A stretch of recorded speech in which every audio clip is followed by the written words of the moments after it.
सेठ ने रोहिणी को बाजार की खूब सैर कराई और कुछ उसकी पसंद से कुछ अपनी पसंद से बहुत सी चीज़ें खरीदी। यहाँ तक कि रोहिणी बातें करते करते कुछ थक सी गई और खामोश हो गई। उसने इतनी चीज़ें देखी और इतनी बातें सुनी कि उसका जी भर गया।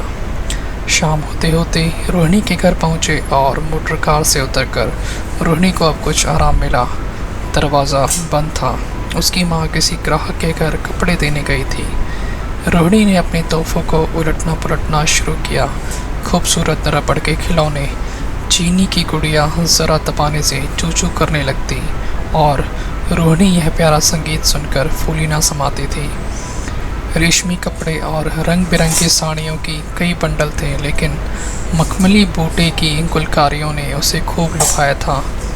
उसे उन चीज़ों के पाने की जितनी खुशी थी, उससे ज़्यादा उन्हें अपनी सहेलियों को दिखाने की बेचैनी थी। सुंदरी के जूते अच्छे सही, लेकिन में ऐसे फूल कहाँ हैं? ऐसी गुड़िया उसने कभी देखी भी ना होगी। इन ख्यालों से उसके दिल में उमंग भर आई और वह अपनी मोहिनी आवाज़ में एक गीत गाने लगी।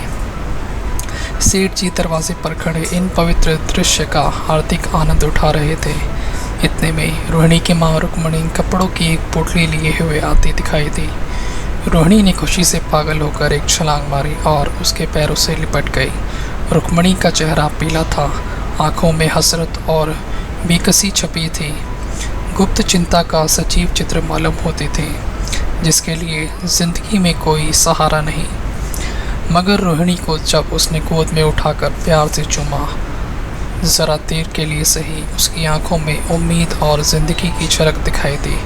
मुरझाया हुआ फूल खिल गया। बोली, आज तूने इतनी देर कहाँ गई? मैं तुझे ढूंढने पाठशाला गई थी, रोहिणी ने हुक्म कर कहा। मैं मोटरकार पर बैठकर बाजार गई थी, वहाँ से बहुत अच्छी अच्छी चीज़ें लाई हूँ। वह देखो कौन खड़ा है। माँ ने सेठ जी की तरफ ताका और ले जाकर सिर झुका लिया। बरामदे में पहुँचते ही रोहिणी माँ की गोद से उतरकर सेठ जी के पास गई और अपनी माँ को यकीन दिलाने के लिए भोलेपन से बोली, क्यों, तुम मेरे बाप हो ना?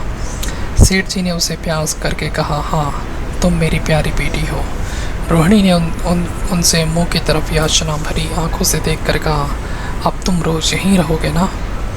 सेठ जी ने उसके बाल सुलझाकर जवाब दिया, मैं यहाँ रहूँगा तो काम कौन करेगा? मैं कभी कभी तुम्हें देखने आया करूँगा, लेकिन वहाँ से तुम्हारे लिए अच्छी अच्छी चीज़ें भेजूँगा। रोहिणी कुछ उदास सी हो गई। इतने में उसकी माँ ने मकान का दरवाज़ा खोला और बड़ी फुर्ती से मैले बिछावन और फटे हुए कपड़े समेट कर कोने में डाल दिए कि कहीं सेठ जी की निगाह उन पर न पड़ जाए। यह स्वाभिमान स्त्रियों की खास अपनी चीज़ है। रुक्मणी अभी सोच पड़ी थी कि इनकी क्या खातिर तवज्जो करूं। उसने सेठ जी का नाम बहुत सुना था। उसका पति हमेशा उनकी पढ़ाई किया करता था। वह उनकी दया और उदारता की चर्चाएं अनेकों बार सुन चुके थे। वह उन्हें अपने मन का देवता समझा करते थे। उसे क्या उम्मीद थी कि कभी उसका घर भी उनके कदमों से रोशन होगा, लेकिन आज जब वह शुभ दिन संयोग से आया तो वह इस काबिल भी नहीं कि उन्हें बैठने के लिए एक मोड़ा दे सके। घर में पान और इलायची भी नहीं। वह अपने आंसुओं को किसी तरह रोक ना सके।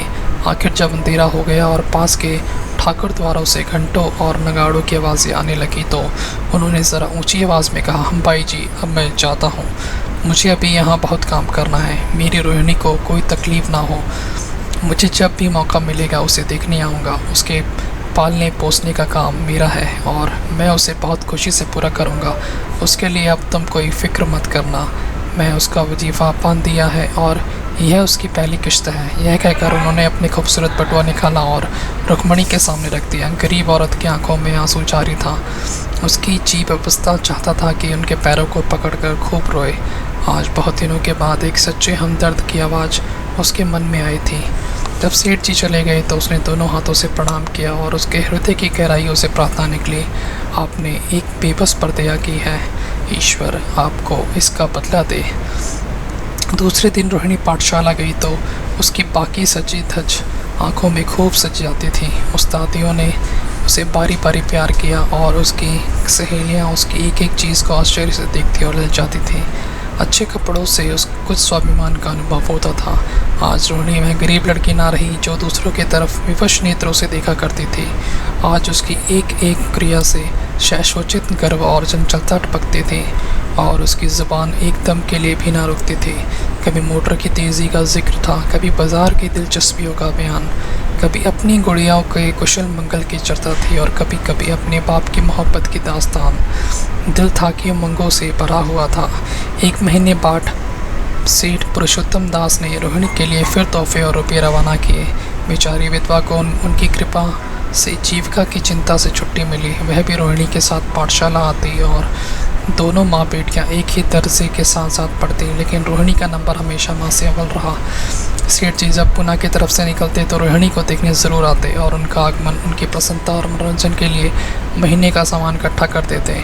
इसी तरह कई साल गुजर गए और रोहिणी ने जवानी के सुहाने हरे भरे मैदान में पैर रखा, जबकि बचपन की भोली भाली अदाओं में एक खास मतलब और इरादों का दखल हो जाता है। रोहिणी अब आंतरिक और ब्राह्म्य शुद्धता में अपनी पाठशाला की नाक थी। हाव भाव में आकर्षक गंभीरता, बातों में गीत सा खिंचाव और गीत का सा आत्मिक रस था। कपड़ों में रंगीन सादगी, आंखों में लाज संकोच, विचारों में पवित्रता। जवानी थी मगर घमंड और बनावट और चंचलता से मुक्त। उसमें एक एकाग्रता थी, ऊंचे इरादों से पैदा होती है स्त्रियोचित उत्कर्ष की मंजिल वह धीरे धीरे तय करती चली जाती है।